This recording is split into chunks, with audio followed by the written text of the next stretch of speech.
আসসালামু আলাইকুম। Crown cement সকালের খবরে আমন্ত্রণ জানাচ্ছি আমি স্মথ মিলি। সেপ্টেম্বর থেকে শুষ্ক মৌসুমকে সামনে রেখে স্থানীয় সরকার নির্বাচনের পরিকল্পনা সাজাচ্ছে স্থানীয় সরকার বিভাগ। এনটিভিকে দেয়া একান্ত সাক্ষাৎকারে এসব তথ্য জানিয়েছেন প্রতিমন্ত্রী মীর শাহে আলম। নির্বাচনে সরকার দলীয় প্রার্থী মনোনয়নেও বড় চমকের ইঙ্গিত দিলেন প্রতিমন্ত্রী। নাজিবুর রহমানের রিপোর্ট।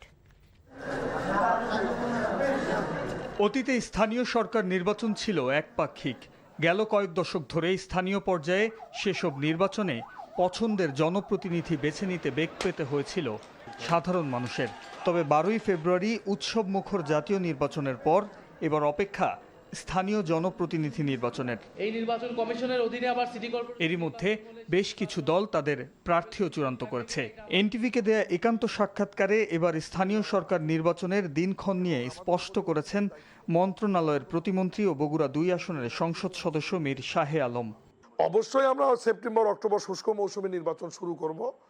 তবে এটা আমি নিশ্চিত বলতে পারি যে বছরের শুরুর দিকে যেহেতু সরকারের আয়ের পরিমাণটা কম থাকে, সেই ক্ষেত্রে আমি যেটা ব্যক্তিগতভাবে মনে করি, এটা আমার একদম ব্যক্তিগত ওপিনিয়ন, যে নির্বাচনে ব্যয় কম হবে আমরা হয়তো সেই নির্বাচনের দিকে আগে আগাবো। যে আমাদের 5টি স্তরের নির্বাচন, ইউনিয়ন পরিষদ, উপজেলা পরিষদ, পৌরসভা, জেলা পরিষদ এবং সিটি কর্পোরেশন, 5টি নির্বাচন 1 বছরের মধ্যে আমরা শেষ করার পরিকল্পনা করছি।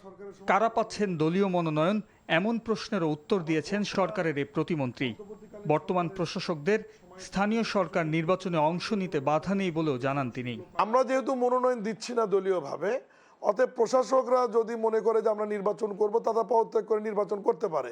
এখানে দল থেকে তো আমরা কাউকেই বাধা দেব না। কারো প্রতি সমর্থন তো থাকবে, কোনো সমর্থন থাকবে না, কোনো মনোনয়ন থাকবে না, দলীয় প্রতীক থাকবে না। বিরোধী দল এটা বলার কারণ হচ্ছে যে তারা তো ইতিমধ্যেই আইনকে অমান্য করে তারা দলীয় মনোনয়ন দিয়ে দিয়েছে। অলরেডি 11 দল তারা তো বলছে যে তাদের প্রার্থী কে কোথায়, সাংবাদিক সম্মেলন করে তারা তো ঘোষণা দিয়ে তারা তো মাঠে নেমেছে। তার মানে কি, তারা তো দলীয়ভাবে প্রচারণা করছে।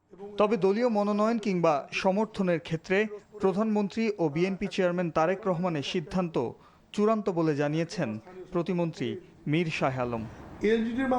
Najibur Rahman, NTV news, Dhaka. দর্শক, ঢাকার শিশু সহিংসতা দমন ট্রাইব্যুনালে চলছে রামিসা হত্যাকাণ্ডের বিচার কাজ। সেখানে আছেন স্টাফ করেসপন্ডেন্ট শেখ ফরিদ। বিচার কাজের সবশেষ খবর জানাতে যুক্ত হচ্ছেন তিনি। ফরিদ, আমাদেরকে জানাবেন আজকের মতো শুনানি শুরু হয়েছে কিনা, আজ কোন পক্ষ শুনানি করছে এবং সেই সাথে আইনজীবীরা আদালতে কি বলছেন?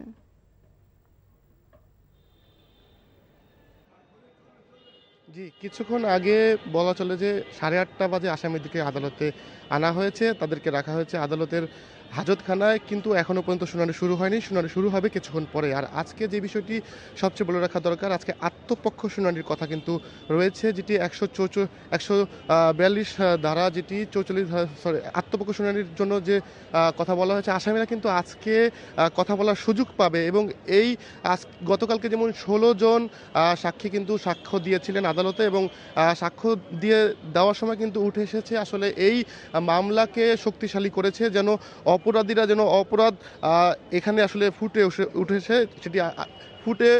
উঠেছে সেটি আসলে আসামি পক্ষের যারা আইনজীবীরা রয়েছেন তারাও কিন্তু আর্গুমেন্ট করবেন আজকে, এবং যারা রাষ্ট্রপক্ষের আইনজীবী রয়েছেন তারাও কিন্তু আর্গুমেন্ট করবেন। এমনটাই কিন্তু আদালতে আজকে হওয়ার সম্ভাবনা রয়েছে এবং আসামিরা তাদের নিজেদের পক্ষ থেকে কথা বলার সুযোগ রয়েছে। আরেকটি বিষয় আপনাদেরকে বলে রাখতে চাই, আজকে কিন্তু কিছুক্ষণ আগে আসামিদেরকে হাজতখানায় আনা হয়েছে এবং তাদেরকে কিছুক্ষণ পরেই তোলা হবে আদালতে। সেই প্রস্তুতি কিন্তু নেওয়া হয়েছে ইতিমধ্যে এবং গতকালকে 16 জন সাক্ষী কিন্তু সাক্ষ্য দিয়েছে, তার 16 জন সাক্ষী দিয়েছে এবং সেই প্রস্তুতি কিন্তু আদালতে চলছে এখন পর্যন্ত।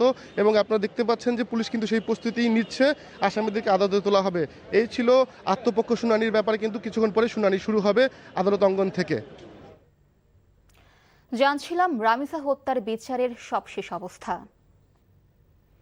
সকালের খবর এটুকুই।